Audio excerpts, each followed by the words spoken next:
Minhas irmãs e meus irmãos amados, sejam bem-vindos, todas bem-vindas ao nosso encontro para mais um aprendizado dos ensinamentos de Jesus dentro da ótica espírita. A ótica de uma fé raciocinada e, sobretudo, uma fé onde nós colocamos a caridade e o amor aos nossos semelhantes.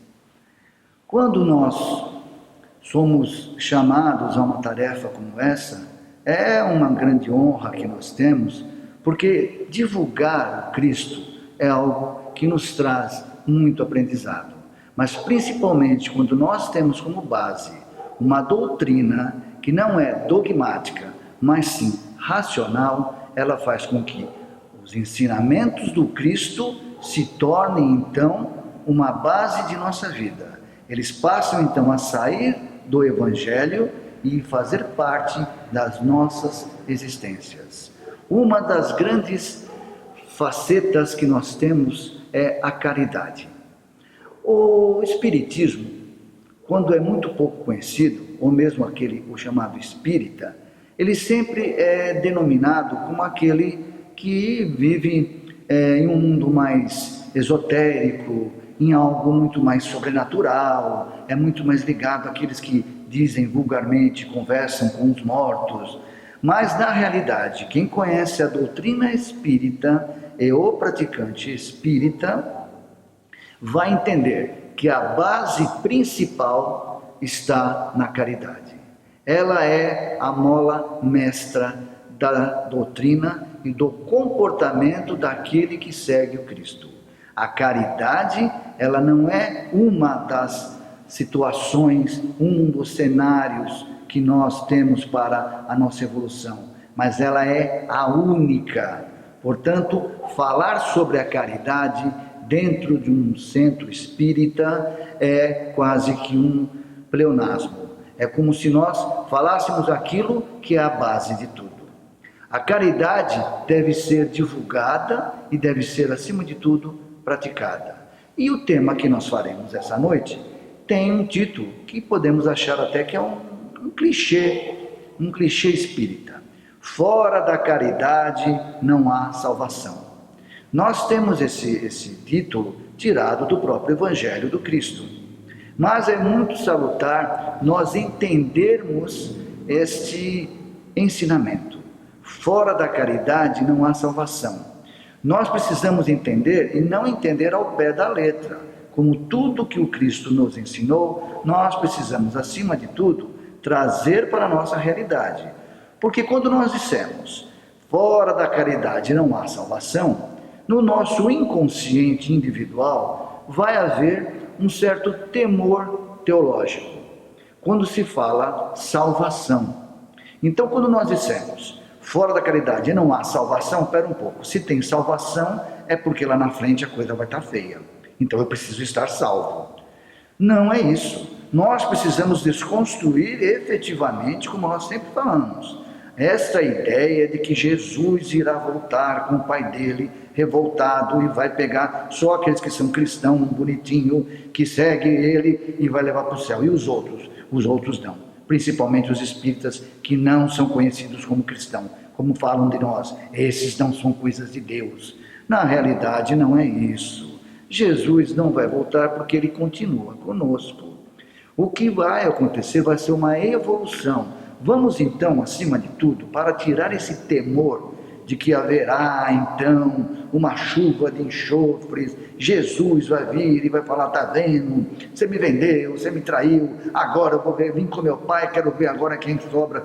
Não, vamos trocar essa ideia de salvação por evolução, porque nós temos a responsabilidade da evolução. A evolução é uma condição sine qua non de todos. Você vai evoluir de uma forma ou de outra.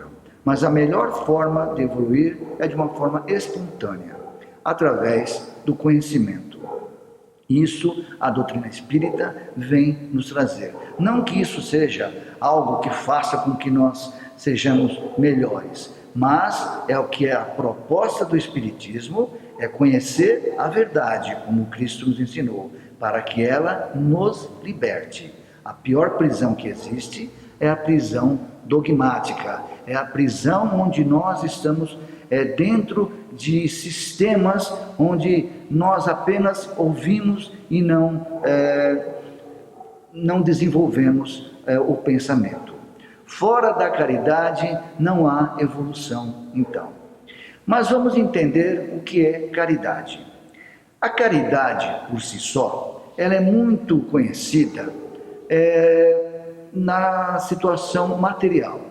Nós, quando falamos de caridade, nós que ainda estamos em um processo de evolução, quando falamos da caridade, nós sempre nos associamos aquilo a dar alguma coisa que outra pessoa precisa, aquele que está faltando, um alimento, um medicamento, alguma coisa material.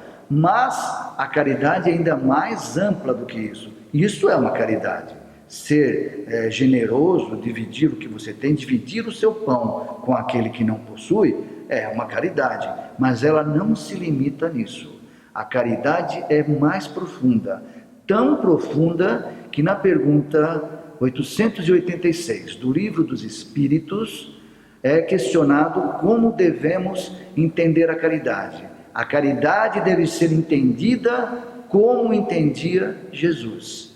E para isso, a espiritualidade, até no Livro dos Espíritos é colocado, ela faz uma conceitualização. Ela conceitua em 3 bases sólidas: benevolência para com todos, indulgência para imperfeições alheias e perdão às ofensas. É o que muitos dizem é o BIP, BIP, benevolência, indulgência e perdão.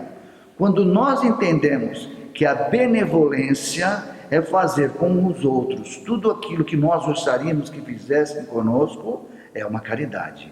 Quando nós entramos no fator de indulgência, indulgência é o perdão sem julgamento, é não julgar aquilo que os outros fazem como que nós um dia poderemos ter feito, ou talvez podemos vir a fazer. Isso é indulgência. E o perdão às ofensas está explícito na própria oração do Cristo, ao dizer: Pai, perdoa minhas ofensas, à medida em que eu perdoo aqueles que me ofendem. Pronto, nós estamos então conceitualizados dentro do que é a caridade. A caridade é muito mais do que nós doarmos aquilo que nos sobra, mas é nós doarmos aquilo que nós às vezes nem temos e precisamos. Nós estamos hoje dentro de um planeta onde há muita disputa, onde nós disputamos até para ser bom. As pessoas muitas vezes confundem a caridade com a ostentação. Fazem um bem, mas querem que todos vejam o que fez. Então posta nas redes sociais, que está entregando alguma coisa, que está fazendo o bem, que olha só, eu estou ajudando 6 casas, 18 famílias, estou ajudando um monte de gente. Deus está vendo. Isso vai mostrar que se a caridade não for conceituada de uma forma muito mais racional, mesmo no nosso inconsciente, nós vamos acabar achando que nós vamos fazer a caridade até por medo. Porque quando nós somos caridosos, fazemos a caridade ainda de uma forma temerosa, como dizendo, eu vou fazer para que não aconteça nada. A hora que acontece alguma coisa, nós usamos sempre frases como: por que comigo? Eu fui lá fazer palestra sem jantar e me dá esse problema. Porque essa doença, se eu sou um trabalhador da casa espírita, por que foi acontecer isso comigo, que não fumo, não bebo, não faço nada de ruim, e o outro lá pronta e não acontece nada? Porque nós queremos de alguma forma, mesmo que inconscientemente, ter um retorno. Por isso que fora da caridade não há salvação, nós precisamos entender com clareza esta questão, essa orientação. Nós não podemos achar que ao fazer a caridade, nós estamos esperando, mesmo que inconscientemente, um retorno. nós estamos esperando aplausos, estamos esperando uma vida melhor, uma vida tranquila, e no plano espiritual, estarmos lá do lado daqueles grandes espíritos. Nós sabemos que para praticar a caridade, nós precisamos praticar, antes de tudo, a humildade. Nós temos que ser humildes para podermos ajudar, e também humildes para quando nós viermos a receber. Para nós entendermos ainda com mais profundidade o que é a caridade, dentro desse campo da benevolência, da indulgência e do perdão, até porque é importante a gente lembrar que a gente é muito pouco benevolente. A gente é benevolente com quem é bom com a gente é indulgente com quem a gente acha que merece. E a gente perdoa, mas perdoa sempre com algumas restrições. Eu perdoo desde que... aí vem aquela coisa, né? Ou então joga para Deus, como muitos ainda têm aquele Deus punitivo, a pessoa fala, eu perdoo, mas quem vai cuidar de você vai ser Deus, que vai te julgar. Então, não é esse Deus que nós acreditamos, não é esse Deus que Jesus veio trazer para nós. Veio trazer um Deus igualitário, um Deus que mora em cada um de nós.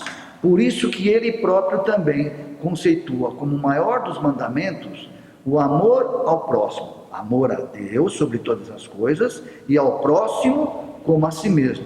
Veja como ele fecha o círculo. Amor a Deus, Deus está em todas as coisas, então se eu amo a Deus eu tenho que amar todas as coisas, até aquelas que não me parecem boas. E amar o semelhante, como quem? Como igual a mim. Então há também uma caridade pessoal, a caridade que nós precisamos fazer para nós também, a caridade pessoal. Se nós não formos caridosos conosco, nós também não poderemos ser com os outros. Muitas vezes nós nos condenamos muito, às vezes até nos agredimos. Quantas vezes a gente comete um erro e até se bate, como eu sou uma anta, como que eu fui fazer um negócio desse, como que eu fui pisar na bola, como se nós fôssemos perfeitos. Nós procuramos uma perfeição dentro ainda de um planeta que nós sabemos que ainda está em processo de evolução, um planeta escola.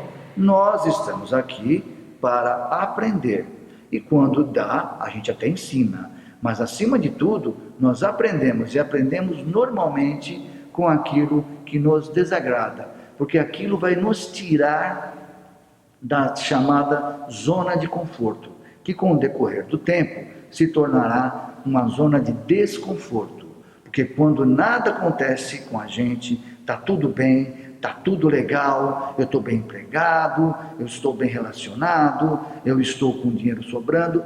Deus, para quê? Para que eu vou num templo? Para que eu vou numa igreja? Para que eu vou fazer, acompanhar dentro de uma casa espírita? Para que se está dando tudo bem? Aí a coisa desanda. Corre para o centro espírita. E já quer um milagre, fast food. Já quer entrar, tomar um passe, beber uma água e já sair já com, afinal de contas, um centro espírita tem poderes sobrenaturais. Não tem. O que as pessoas muitas vezes vêm procurar e não acham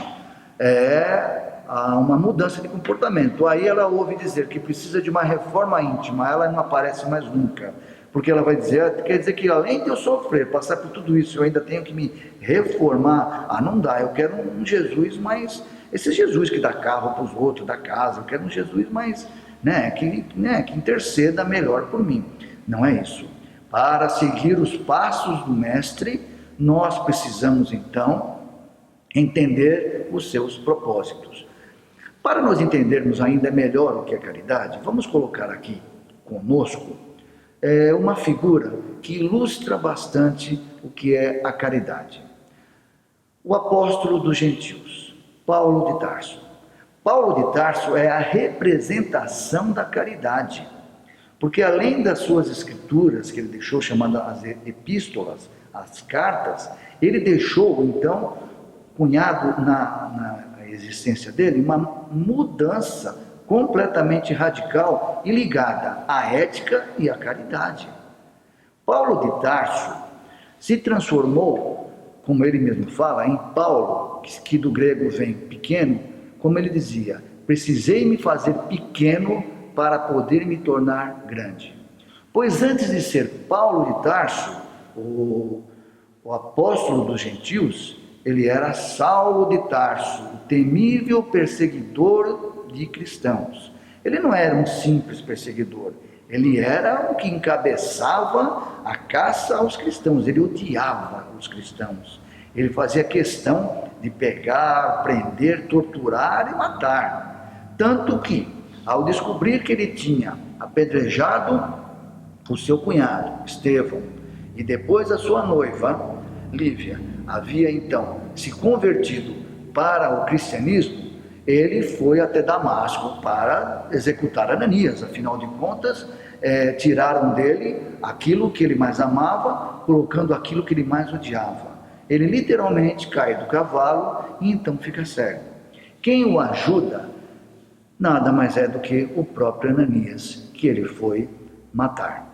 Naquele momento em que ele fica cego durante 3 dias, e ouve então, naquela luz tão forte, as palavras: Saulo, Saulo, por que me persegues? Ele não questiona, mas ele apenas diz: Senhor, o que queres de mim? Porque ele sente que a partir daquele momento, tudo que ele tinha vivido, tudo que ele tinha aprendido, tudo que ele tinha pregado, não era mais válido. A partir daquele momento, ele teve que conhecer então a caridade. E veja a situação de Paulo naquele momento.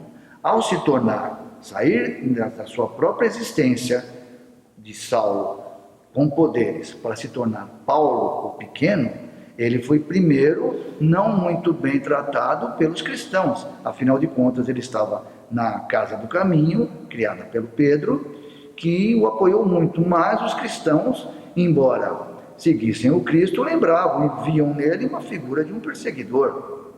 Então ele foi convidado a se retirar, ele não estava se sentindo bem. Volta então para Tarso, aonde ele é execrado pelos seus ex-amigos. A sua mãe praticamente morreu de desgosto de saberem que ele tinha se transformado. O seu pai o expulsou e nem deixou que ele entrasse em sua casa. E os amigos, ou os ex-amigos, disseram: suma daqui, cão do deserto. O cão do deserto é uma expressão que se usava para a pessoa traidora, porque agora você não faz mais parte daqui, e só não será apedrejado e morto pelas suas tarefas que fez anteriormente, mas suma daqui antes que você seja morto. Então Paulo se viu só, se viu pregando no deserto, apenas ele e seu mentor, que não por coincidência, o seu mentor espiritual era Estevão, aquele que ele mandou apedrejar.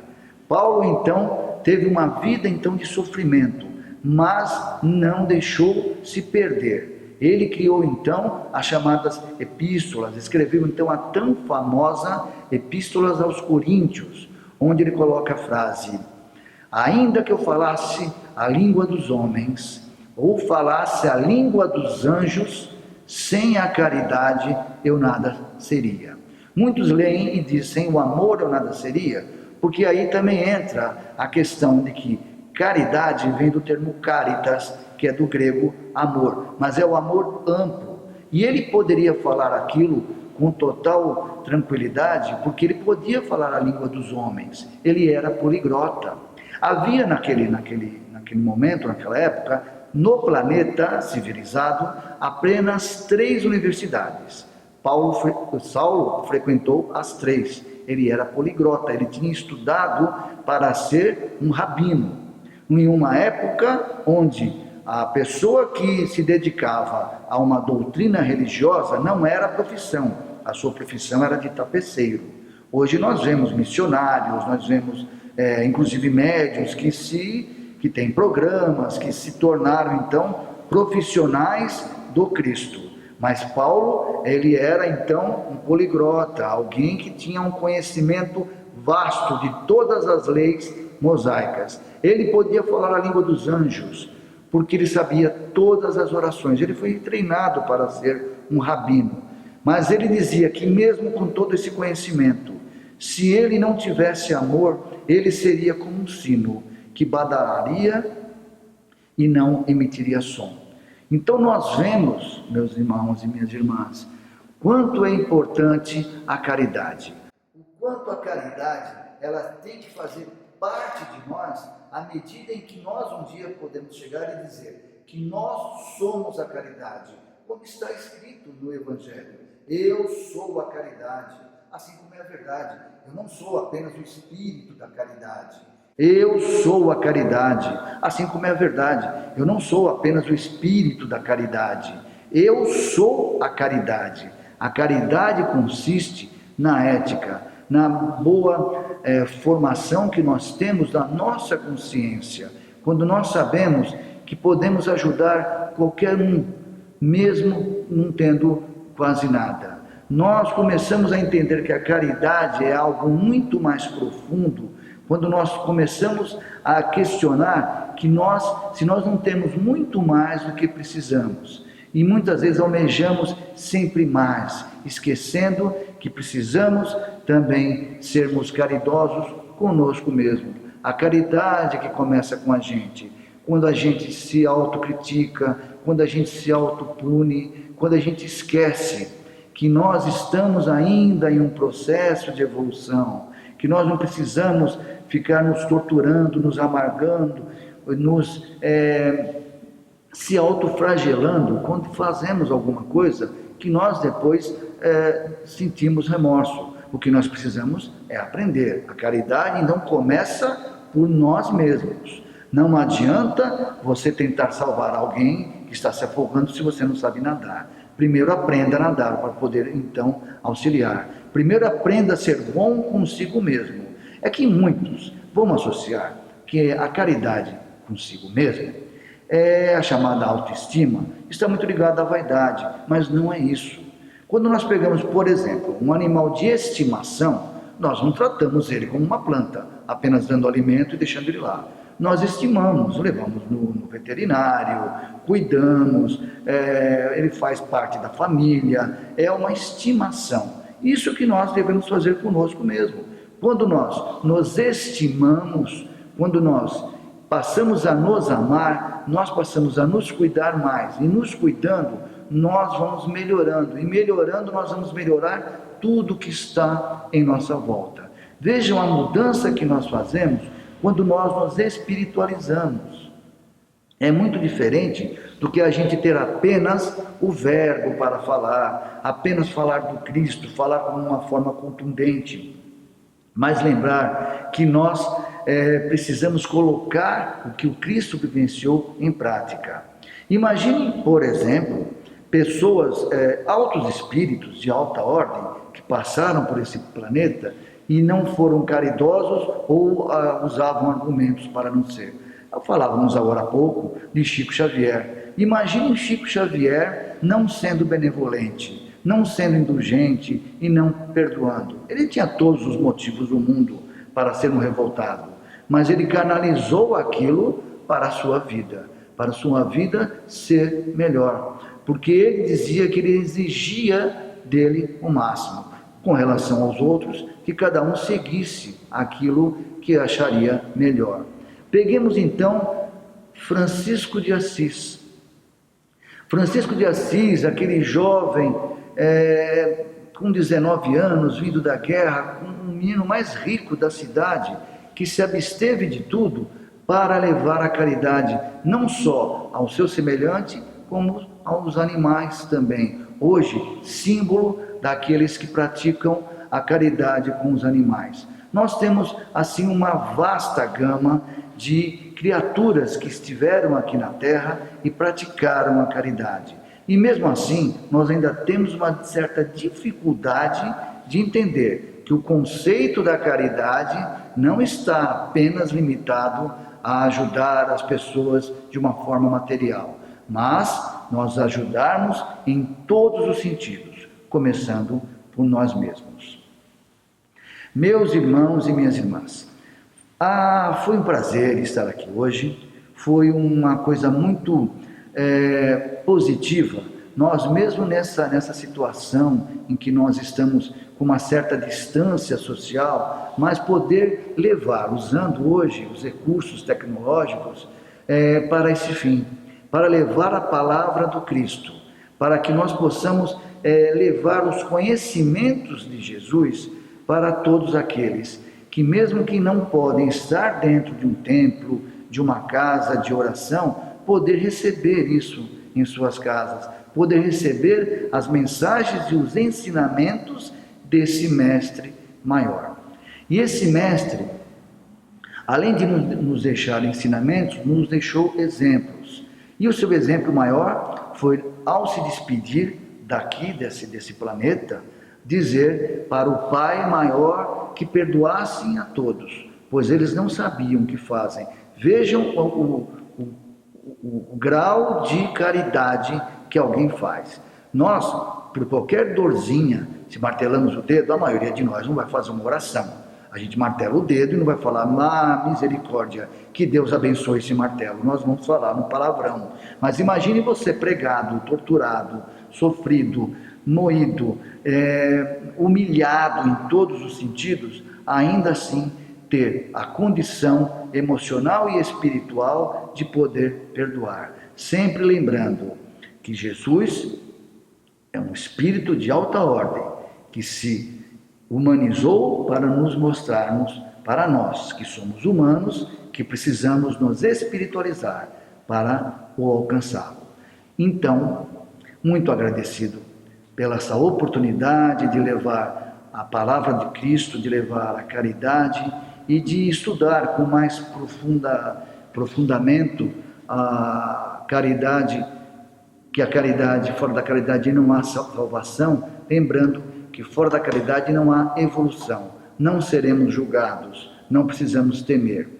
E findando então com a permissão que a casa me deu, eu fecho com uma oração que certa vez um dos discípulos do Cristo pediu para que ele ensinasse, ao dizer, Senhor, nos ensine a orar. E o Cristo então começou a dizer com essas palavras, Pai nosso que está aqui e em todos os lugares, santificado é o teu nome. Venha a nós o teu reino e seja feita a tua sábia e justa vontade aqui na terra, como em todos os mundos habitados. O pão nosso de cada dia, Pai, dai-nos hoje, mas nos dai o suficiente para poder repartir com o nosso semelhante.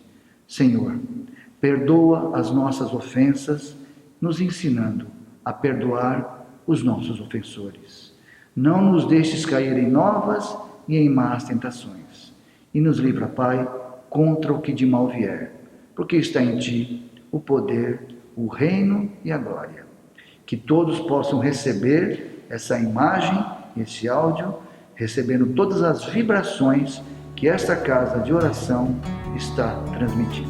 Muito obrigado e muita paz a todos.